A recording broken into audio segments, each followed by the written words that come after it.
estamos aqui para mais uma aula de filosofia, onde nós iremos falar aí sobre os filósofos empiristas. Mas para se entender o empirismo, consequentemente, nós temos que entender quem eram os racionalistas. E nós percebemos desde o mês passado, nas nossas atividades e no nosso conteúdo, os principais filósofos racionalistas da modernidade.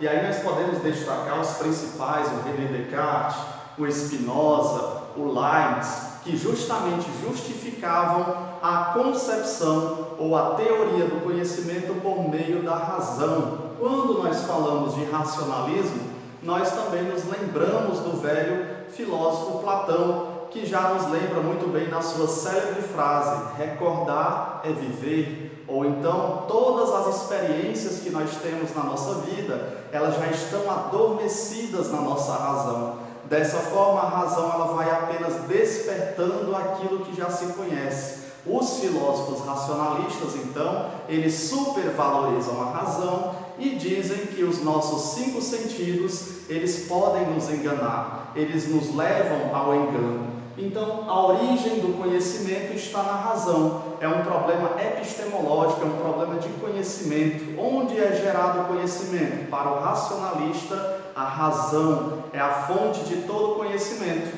E aí nós nos lembramos, claro, lá do René Descartes, das res cogitans e da resistência. A res cogita, o pensar, a razão, é a fonte, a origem de todas as coisas. Ela que organiza, ela que movimenta a resistência.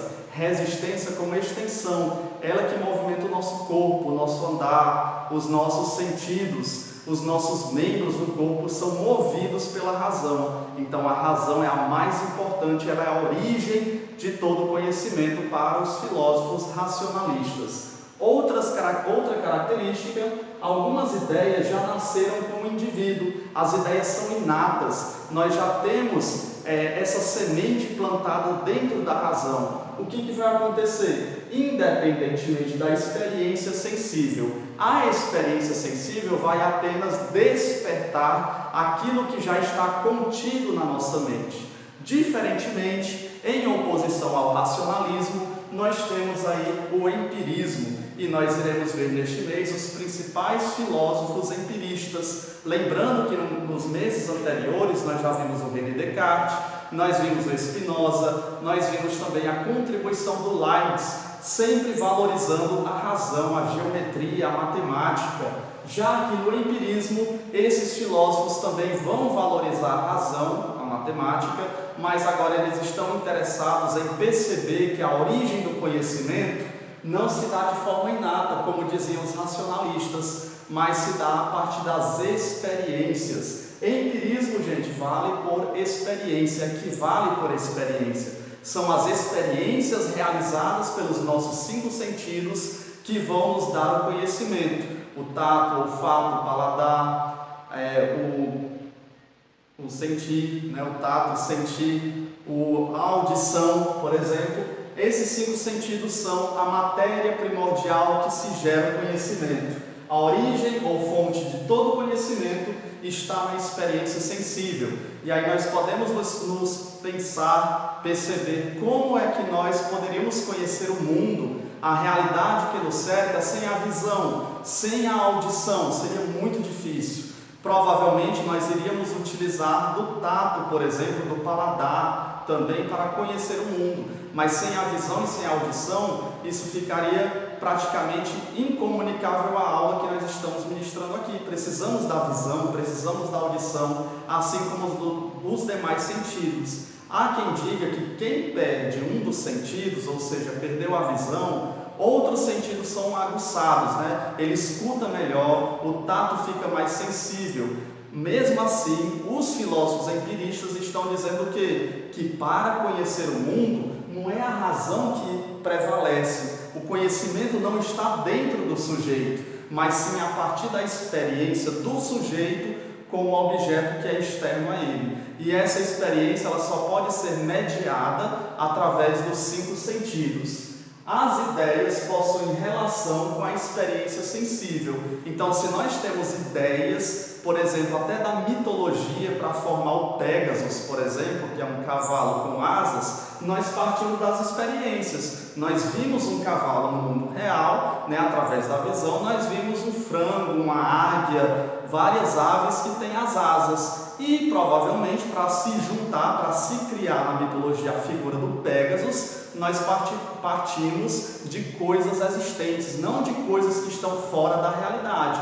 Elas estão dentro da realidade e o ser humano vai e cria nas suas mitologias essa figura, como por exemplo a do Pégasus. Os principais filósofos que nós iremos estudar justamente nesse período, nesse capítulo, já convido a vocês para lerem o material que vocês têm em mãos. Esses filósofos estão refletindo tanto sobre o problema do conhecimento, como também as realidades políticas. E nós vemos justamente, olha lá, o Francis Bacon com a célebre frase: saber é poder. Então, por meio da experiência, das experiências investigativas, por meio da matemática, eu desconfiguro, aliás, eu percebo a configuração da realidade da natureza, onde tudo está escrito pela configuração da matemática.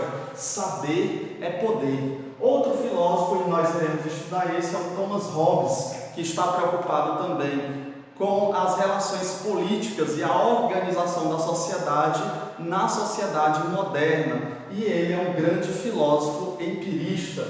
O John Locke, que vai falar também do estabelecimento das leis, da questão do soberano, da questão da imposição das normas e das leis da sociedade. Nós iremos ver como as reflexões deste filósofo empirista contribuíram para a construção do pensar filosófico.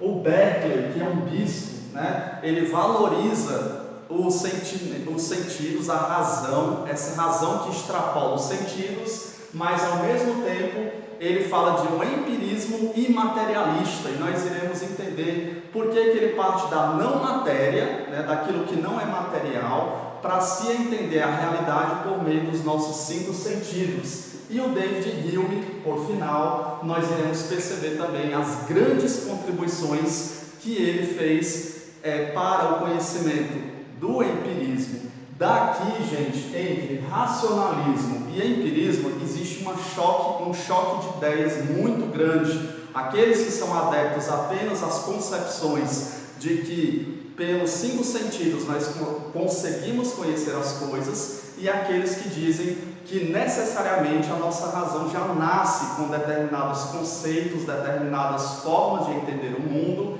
e a partir da razão é que nós podemos conhecer. É um problema epistemológico, um problema de conhecimento que futuramente, posteriormente, nós iremos nos adentrar no pensamento de Immanuel Kant, que vai tentar resolver esse dualismo de ideias. Assim como já havia o dualismo de ideias nos diálogos de Platão, na dialética de Platão, através do pensamento de Heráclito e Parmênides, nós podemos perceber que agora, na Idade Moderna, existe outra disputa. Onde é que está a origem do conhecimento? Na nossa razão ou nas nossas experiências que formulam os conceitos a partir dessas experiências sensíveis? Então peço que contem comigo até a próxima aula. Vamos aí fazer as atividades e nós nos encontramos na próxima aula com mais